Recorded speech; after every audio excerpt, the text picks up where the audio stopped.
नमस्कार दोस्तों, जय जोहार। मैं कौशल तिवारी और बिहनिया संध्या में आपका स्वागत है। घर में नहीं है खाने को, अम्मा चली भुनाने को की कहावत को चरितार्थ करते हुए देश के प्रधानमंत्री नरेंद्र मोदी एक बार फिर अच्छे दिन आएंगे की तर्ज पर विकसित भारत, विकसित राष्ट्र का सपना दिखाने निकल चुके हैं। ये सपने जिस तरीके से 2014 में दिखाया गया था, अच्छे दिन आएंगे, उसी तरीके से अब दिखाया जा रहा है 2024 के चुनाव को लेकर। दरअसल 2024 में भारतीय जनता पार्टी की स्थिति बेहद खराब है। धर्म के आसरे, झूठ और अफवाह के आसरे नफरत की राजनीति को हवा देने का दौर क्या अब खत्म हो गया है? तो फिर विकसित राष्ट्र, अमृतकाल जैसे शानदार शब्दों को लेकर देश के प्रधानमंत्री जब 2024 का चुनाव जीतने के लिए निकल गए हैं, तब यह समझना होगा कि देश की हालत क्या है। क्यों किसान सड़कों पर हैं? क्यों नौजवान सड़कों पर हैं? क्यों ट्रेनें ठीक से नहीं चल पा रही है और महंगाई चरम पर क्यों पहुंच गया है? देश को कर्जे इतने ज्यादा क्यों लेने पड़ रहे हैं? क्या इन सारे सवालों का एक ही जवाब है? मित्र प्रेम, कारपोरेट जगत से मित्र प्रेम और पार्टी के लिए मनमाना फंड वसूलना। यह सवाल इसलिए महत्वपूर्ण है क्योंकि इस दौर में जिस तरीके से भारतीय जनता पार्टी ने देश के 300 से अधिक जिलों में भव्य अपने कार्यालय खड़े किए हैं, इस दौर में सबसे ज्यादा party fund Bharatiya Janata party ने ही जुटाया है। और जिस सादगी की वकालत करते देश के प्रधानमंत्री नरेंद्र मोदी इन दिनों नहीं थक रहे हैं, स्वयं को संत घोषित करने में लगे हैं, तो उनके समर्थक उन्हें देवता बनाने में लगे हैं। और शायद यही वजह है कि पिछले दिनों संभल में देश के प्रधानमंत्री ने अपनी तुलना भगवान कृष्ण से भी कर दी थी। लेकिन क्या ये हकीकत है कि इस देश में लोगों के सामने जीवन जीने का नए तरीके का संकट खड़ा हो गया है? आखिर देश के प्रधानमंत्री किस बिना पर विकसित राष्ट्र और विकसित भारत का सपना दिखा रहे हैं? क्या इस देश को सिर्फ कारपोरेट की पूंजी के सहारे आर्थिक रूप से सबसे ज्यादा मजबूत किया जा सकता है, भले लोगों की स्थिति खराब हो?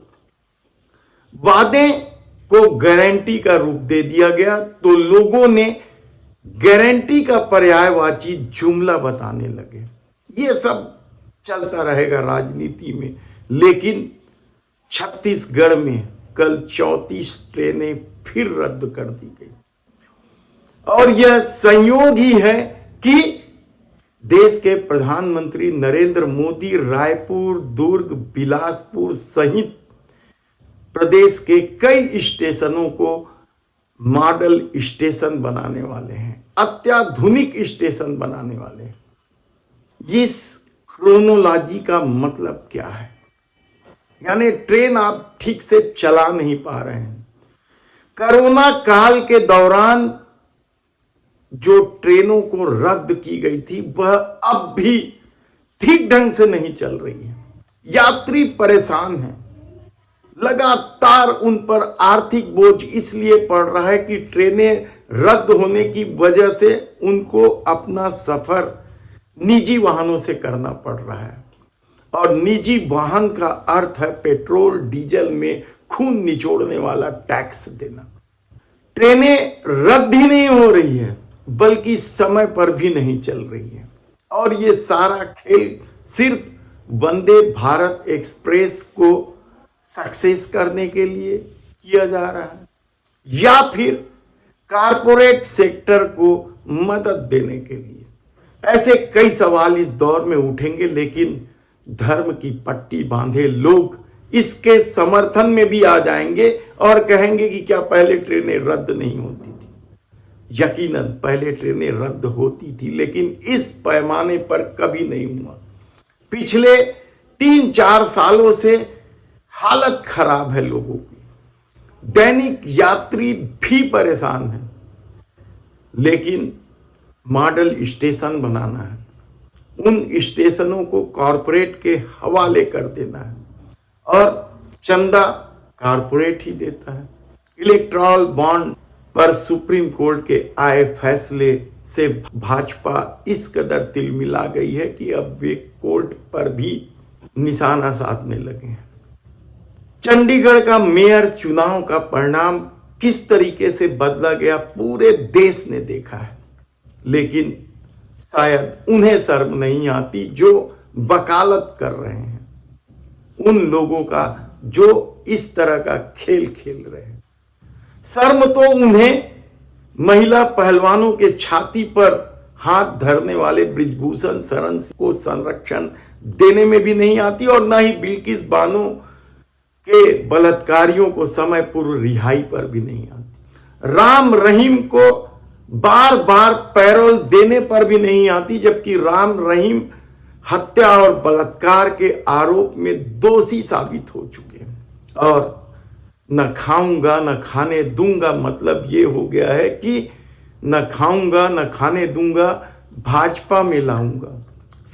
तमाम तरह के भ्रष्टाचारी लोग इन दिनों भाजपा की सदस्यता ग्रहण कर रहे हैं। लेकिन ये दौर फिर एक सपना दिखाने का है विकसित राष्ट्र का।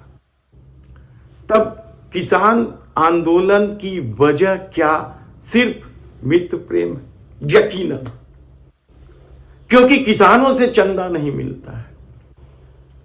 किस तरीके से किसान आंदोलन को बदनाम करने की रणनीति बनाई गई है, किस तरीके से उन्हें दिल्ली आने में रोकने के लिए दुश्मन देश की सेना की तरह व्यवहार किया जा रहा है, वह भी यह देश देख रहा है। लेकिन अब भी धर्म की पट्टी बांधे कुछ लोग उन किसानों को जो इस देश के अन्नदाता कहलाते हैं बदनाम करने से पीछे नहीं हट रहे।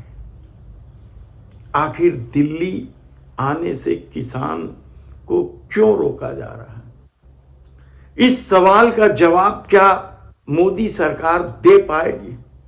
बेरोजगारी चरम पर। उत्तर प्रदेश में तो उप मुख्यमंत्री ने कह दिया है कि कहीं कोई पेपर लीक नहीं हुआ है, लेकिन जब छात्र सड़कों पर उतरे, नौकरी मांगने वाले युवा जब सड़कों पर उतरे, उन्होंने अपनी ताकत दिखाई, तो मुख्यमंत्री योगी आदित्यनाथ को कहना पड़ा कि 6 महीने के भीतर फिर से परीक्षा आयोजित की जाएगी।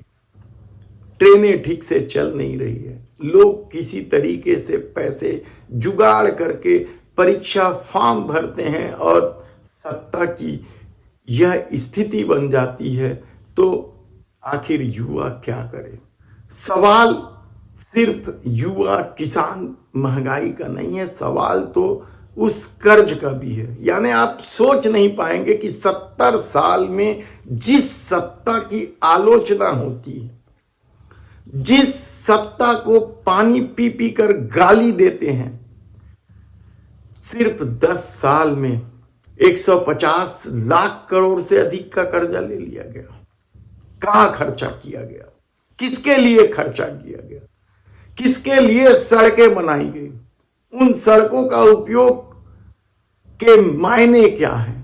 आप कई सवाल कर ले, लेकिन कोई सवालों का जवाब आपके पास नहीं मिलेगा, क्योंकि कैग की रिपोर्ट ने भी तो बता दिया है कि 250 करोड़ में 1 किलोमीटर सड़क इस सत्ता ने बनाई है। लेकिन न खाऊंगा न खाने दूंगा का नारा हिट है उन लोगों के लिए जो आंखों में धर्म की पट्टी बांधे हुए। तब सवाल सिर्फ एक ही है कि क्या इस देश से बड़ा मित्र प्रेम हो गया है? और ये जो सारी परिस्थितियां निर्मित हुई है, महंगाई, बेरोजगारी, किसान आंदोलन से लेकर कर्जे की बात, क्या इसकी एकमात्र वजह सिर्फ मित्र प्रेम नहीं है? अपने कपड़ों को दें परफेक्ट फिट और लुक सोमी कपड़ा ऑल्टरेशन के साथ। सोमी कपड़ा ऑल्टरेशन अपनी लेटेस्ट मशीन्स, स्किल्ड टेलर्स और वर्कर्स की मदद से आपके ऑल्टरेशन के काम को ओरिजिनल लुक और बेहतर अंजाम देते हैं। यहाँ माँ बाप के पुराने या बड़ी फिटिंग के कपड़ों को भी ऑल्टर करके उनके बच्चों के जितने साइज का बनाया जाता है। तो अब सोचना कैसा, आज ही सभी कपड़ों की ऑल्टरेशन करवा के अपना बेस्ट फिट पाएं। तुरंत विजिट करें रायपुर देवेंद्र नगर या हमें 9340199840 पर कॉल करें।